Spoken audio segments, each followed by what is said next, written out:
Andy, it is bitterly cold here today. Yeah, I was out on my little walk and I thought I was had pretty well buttoned up and it was cold. It was cold. it So is good. It's good. Good for you getting out there still in the cold, Dave, because that's a good reason to like not get outside. So I'm glad that you're still pushing yourself to get there. I have some sick thing with like being I like going out in the cold. I like putting the beanie cap on, the gloves, walking around. I do enjoy it a little bit. Yeah. I did not enjoy my Virginia Tech football experience on Friday though, because I had a lot of layers on, Andy, and it was still not good enough. Now the only good thing is like where our seats were. Like at a, I guess I didn't even know what tickets I was buying. I just bought some tickets that I thought were in a good spot. But you could go inside to like this little restaurant concourse type of thing. And that allowed us to go in for halftime and Yeah. warm up a little bit and then go back out. Andy, I don't know if you know this, but when I go to bowl games, my team, the team I go there to cheer for has not won. I was 0 for 3 in Florida with Penn State. So Penn State played 3 bowl games while we Yeah. lived there in Florida. We went to them, they lost all 3. And then I go to one here in Virginia for Virginia Tech. Not a huge Virginia Tech fan other than my son went there Yeah. and they still lost. It was a bad game. So, It's that's not a good record for you. I'm no. sorry for that. But the cool it's different sitting in the stands than it is doing something physical. I remember my wife and I were actually at Virginia Tech a couple of years ago, sitting up high in the bleachers, cold bleachers, right? So those are already cold, and then the wind's just whipping you, and you're not Yeah. moving, and you're just huddling up and just trying to stay alive. I think the kids like came the game late and left the game like by halftime because they're just miserable, you know. So I mean, I shared after I went to Detroit, I shared that I didn't like love the dome experience, like I like outdoor games. But in some of those environments, I mean, you've got to have a dome because it's miserable for fans to be out there, when it's just awful weather. Those bold, shirtless fans aside, right? But for the rest of Yeah. us, like you want to be comfortable. It's the wind that's the kicker, right? I mean, it's Yeah, like yeah, when the wind starts going through, that's when, but like to your point, like I don't understand the fans in Buffalo who will go there, shovel the stadium out that when they get like a foot of snow, but then will go still sit in the bleachers that are filled with snow. Like that yeah. that's dedication there. I'll give it to them. That's definitely home field advantage, right? I mean, it's definitely a benefit there. So. All right, Andy, let's get into our topics for today. Andy, we're going to start with stupidity, also known as politics. Yes. Let's just do this. We talked a couple weeks ago when these topics first came up, and we were like, it's not going to be that big of a thing. It's just a political bluster, it's whatever. Again, the issues or the topic of the United States should take over Greenland and or Panama Yeah. continue to surface up here, and it's now being parroted by congressmen and women and freaking senators as well. And I'm sitting there like, what the fuck are we doing here? Like, of all the things that we have to do in this country, Yeah. why do we want to fuck with Greenland and Panama? I mean, and Tommy Tuberville, the senator from Alabama, who failed as a football coach, and so Yeah. he decided to like, hey, I know what I'm going to do. I'm going to run for Senate, and amazingly, he won. Um, and then he got reelected. I think it's fucking unbelievable. Yeah. Yeah. He was using the argument of if we go to war with China and we need to get through the Panama Canal and China shuts it down on us, like that's gonna take us 8 to 12 days longer to get to the war. And I'm like, dude, shut the fuck up. Like I'm so tired of dealing with this. And what's frustrating, Andy, is Trump, who was like railing against I was a peaceful president. There were no wars when I was in That's right. thing. Now advocating for conflict here. It's frustrating, Andy. It is frustrating, David. It's ridiculous, right? I mean, like that was one thing I could say, hey, Trump was successful here in his first term. He kept us out of war. He didn't get us out of Afghanistan, but he didn't start any new wars. And sadly, if you look at the history of modern presidents, they all have military conflicts under their belts, whether it was formal war or some kind of other military intervention. Like they all have hostilities where they've launched U.S. personnel into combat. Trump didn't, and like that was one of the great things about him, for him from his first term. And now he's, I mean, using like very provocative language to initiate potentially very unnecessary conflicts with our neighbors. And I mean, Dave, I was saying it's like this is like Putin's wet dream, right? In Yeah. America at war in its backyard, unprovoked, right? We're threatening economic warfare against Canada and Mexico. We want to rename the Gulf of Mexico for no reason, right? We were threatening to invade a NATO ally, right? A NATO member invading a NATO member to take Greenland, and we're threatening to take the Panama Canal. And Dave, not only is it terrible for America, I mean, imagine the mother or father who loses a child in combat in Greenland. Like, imagine, just like wrap your head around the absurdity of that, right? But that's what war is. We should come back to the point of how like flippantly, Trump and others are talking about war.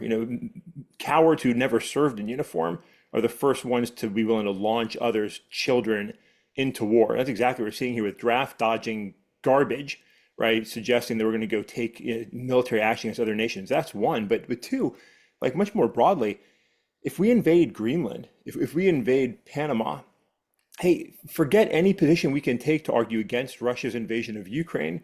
Hey, see a Taiwan. Like we have no grounds by which to say China can't invade Taiwan. It's absolute lunacy. It's absurd. And to see Congress jump right on board, dickheads like Tommy Tuberville, as we've got to do it. Like we've got to do it.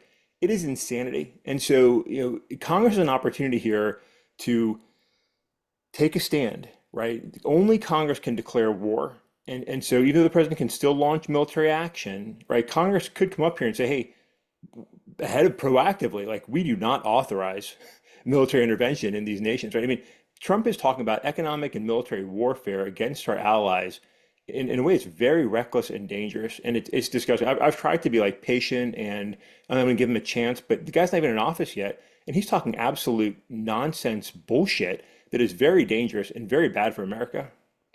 Well, I think this is just the world that people forget, like what it was like for 4 years from 2016 to 2020, because, again, the last 4 years have been so awful for everybody, or in their mind that, I mean, when you think about it, this is what it's going to be like. You're going to wake up every day to a new headline, to a new social media post that they have to respond to some fuckhead in Congress who, to your point, has never served a day in their life, have never sacrificed anything, who've probably made more money in as a politician than they did outside of it.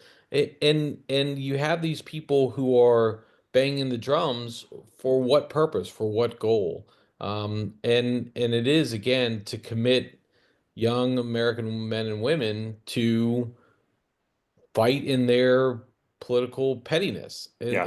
and that's what a lot of this is, and it is disgusting to see this. I thought it was just a passing, like a Trump thing here that he's going to lob out there, see how people respond to, but here we are 2 to 3 weeks later, we're still talking about it, and it seems to be getting more steam as we go along. So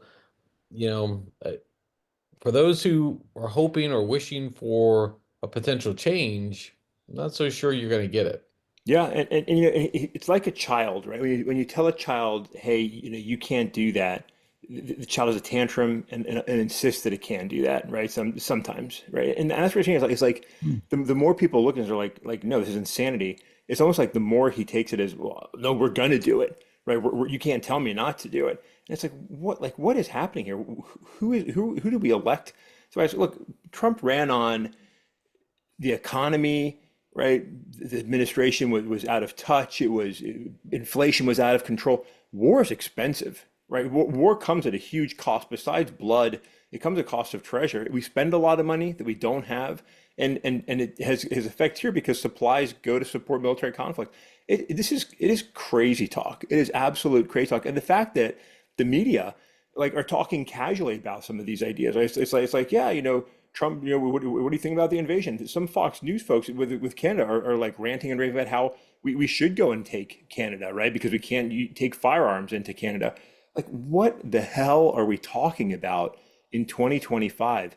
it is terrible. It is terrible. And like it's one thing to have nonsense stories to wake up to and rantings and ravings, but the threat of war is another level of conversation. You can't just toss around loosely. It is crazy talk. This is insanity. Yeah, yeah, no, I think it is. So we'll see how this plays out over the next couple weeks. And we've got 4 years of this kind of stuff, but it's just it's a shame when you could be building a lot of good global partnerships and things. The one things you're going to be doing is poking on Greenland and Panama. I mean, Yeah, I just like and Canada. Let's throw Canada for that mix too. and Mexico, and Mexico. Let's And not. Mexico, like here we What are go. we Like doing? all the like who are who you really? I mean, Yeah, but hey, we'll leave China and Russia and North Korea yeah. and Iran alone. Just we'll worry about those guys later. They're all good people. They intend good They're all goodness. good people. Yeah, Yeah. it's fine. No. Putin is sleeping well, Dave. Putin is sleeping well. Oh yeah, yeah. So okay, all right. Let's move on to another topic, Andy. It's I don't know if you can see my shirt. Maybe I should show it for thing. You can see I'm wearing a Penn State Nittany Lions Right. shirt. I'm getting ready for my college football playoff matchup with Notre Dame, my sports hated rival. I despise everything about Notre Dame. It goes back many, many years. Penn State and Notre Dame used to play each other pretty regularly in the 80s, early 90s. That faded away when Penn State went to the Big Ten. They played a little bit in the early aughts, I think 2002, 2003 timeframe or whatever. They haven't played in a long time. It's been quite some time, and um, they play in the college football playoff semifinals. That's Yeah. game one. That's going to be in Miami. So I'm excited about that. I think Penn State's a slight underdog, which is the way I would prefer it. It's going to be a good matchup here. It's going to be, Notre Dame's got a good defense. Um, Penn State's got a inconsistent offense at best, but they do have a really good defense too. Their offense just sputter. Like it should be really high powered, but they don't have really good wide receivers, so we'll see how that plays out. And then Andy in the other semifinal, which is supposed to be for Friday Yeah. in Dallas, in the Cotton Bowl in Dallas, it's going to be Ohio State and Texas. So a little home field advantage somewhat for Texas, but Andy, there's a threatening snowstorm that could be coming through Texas on Thursday and Friday that could disrupt this. Right now, no plans to cancel, but are you going to watch any of this college football playoff, Andy? Yeah, I might, Dave. I'm tempted to. Like, I don't watch a lot of college football, but these are big games and exciting games. And I know you're a big Penn State fan. I would like to see Penn State beat Notre Dame. It looks like I'd like to see Notre Dame lose. But Ohio State, Texas, to me, that's a great game. Those are two big teams. I mean, sort of Penn State and Notre Dame. But I think those are great matchups. And again, this is what makes, I think, the college playoff such a win. One, you weed out the teams that weren't as good as their records said they were. You've got these four.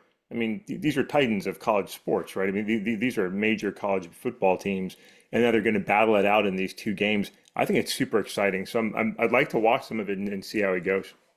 I think you brought up a good point on like in the old we talked about this a couple weeks ago, but like it was one versus two that were hand selected by the media. Then there Yeah, was a committee to select one versus two. Then they did it to the four teams.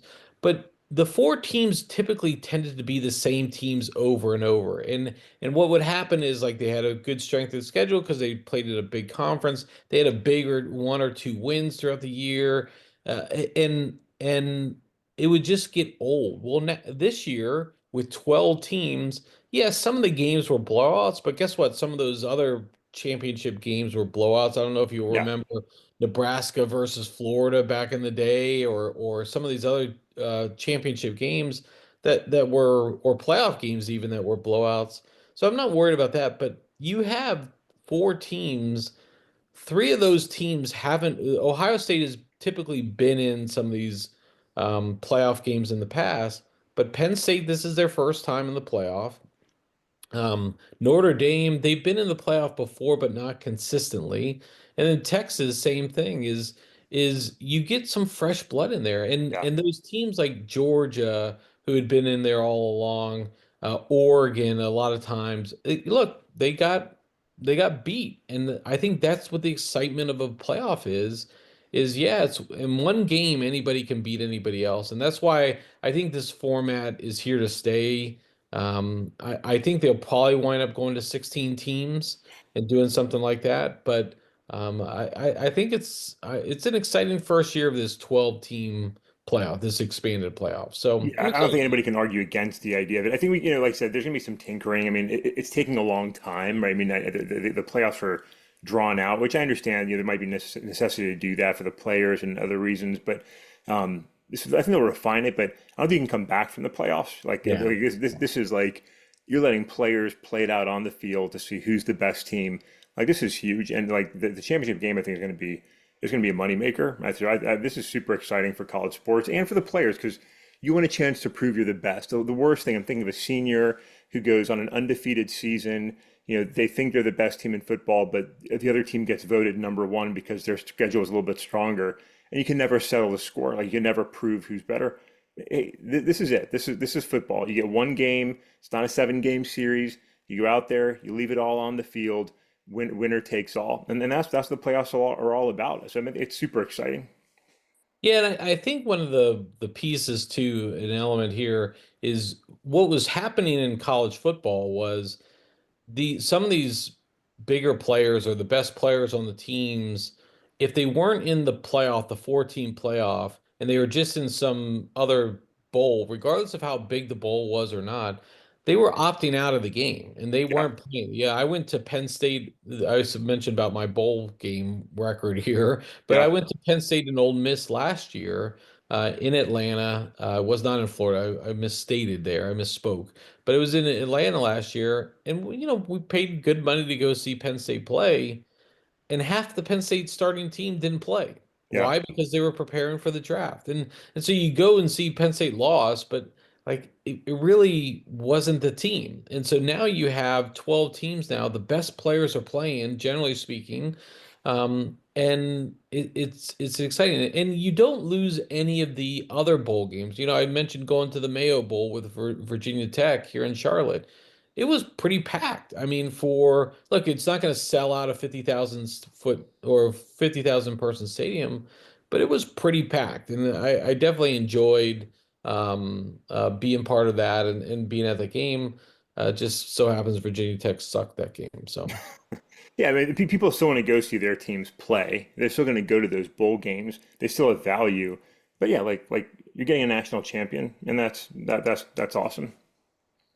yeah, yeah. So there we go on that front. And I think we'll be good on that. Andy, on Friday, we'll probably recap a couple of these college football games, but we do have to talk NFL big boy playoffs. Yeah, Really good stuff happening on that front. There's also been some firings, Andy, so we'll probably cover some of that on Friday as well. yeah.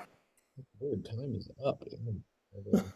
I got to move along on this thing. So, Andy, not sure. We're going to go all over the place on this part here. I, Okay. I want to talk a little bit about like Elon Musk here, Andy. And so, I your thought we already favorite. covered that. I thought we already did the shitty segment. I thought we already covered the shitty segment. Well, we already did a little shitty segment, so we won't. Maybe we won't spend a whole lot of time on this here, but.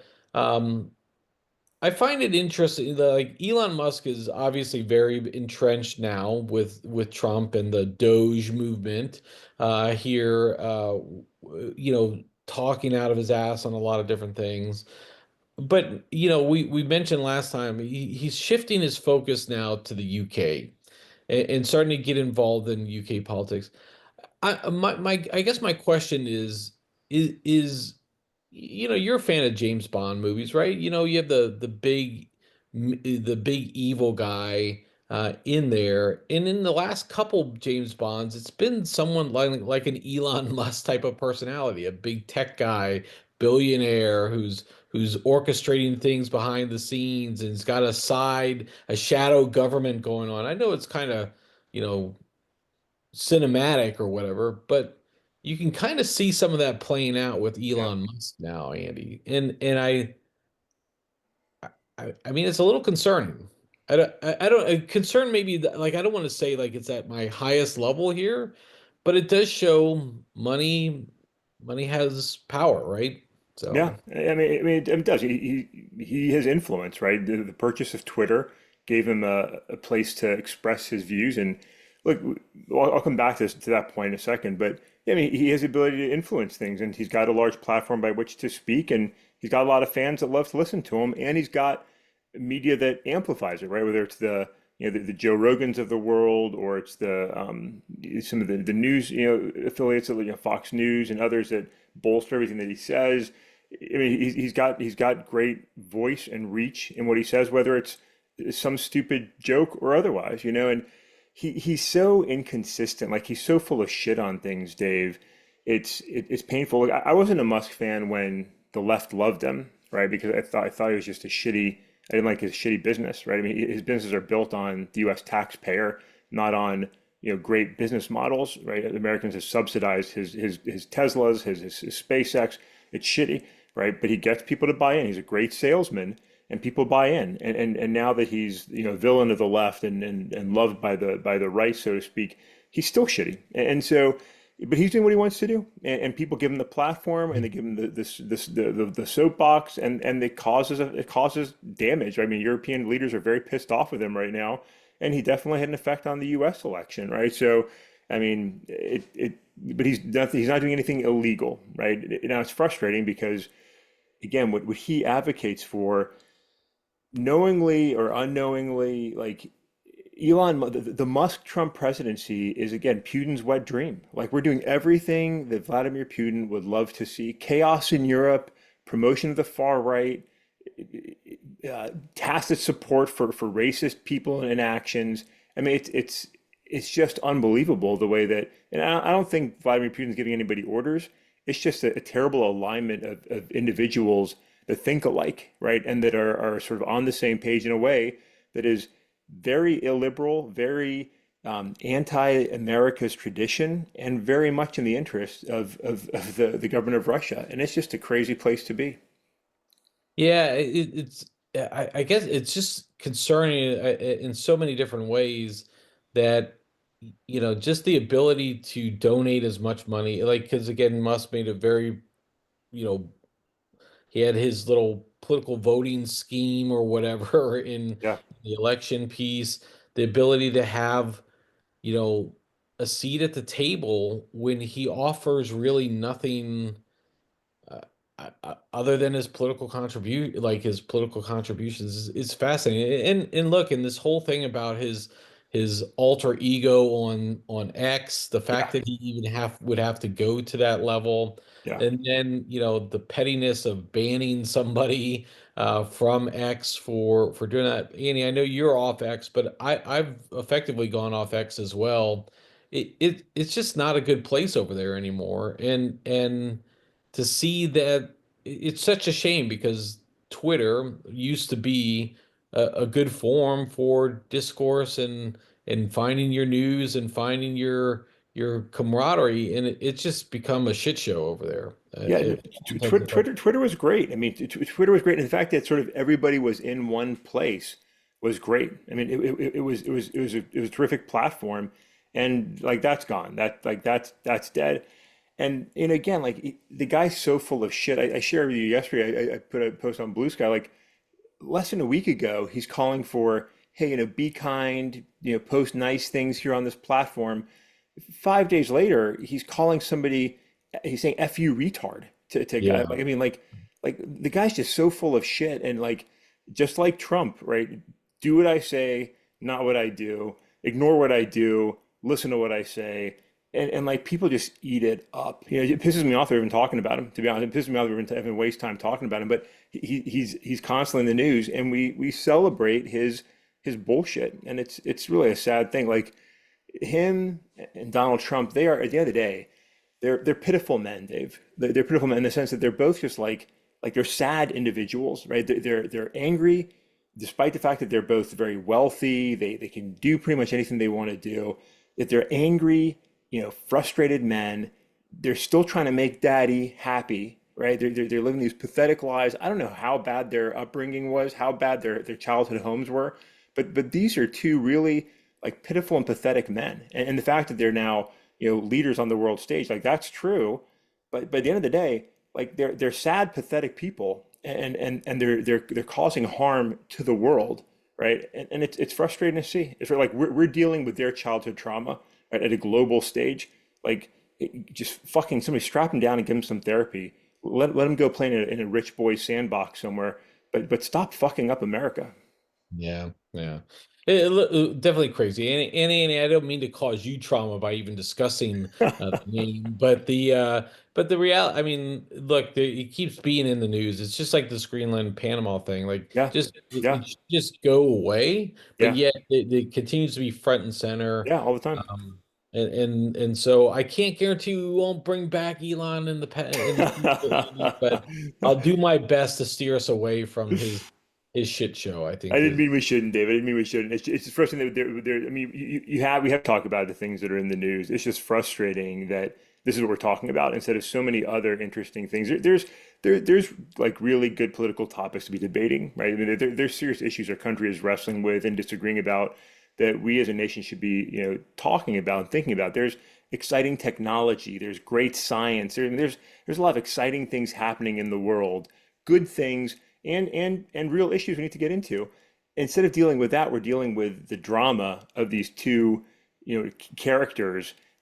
It's just like we're so off focus, all the time, and it's unfortunate because there's like real things to both address and celebrate.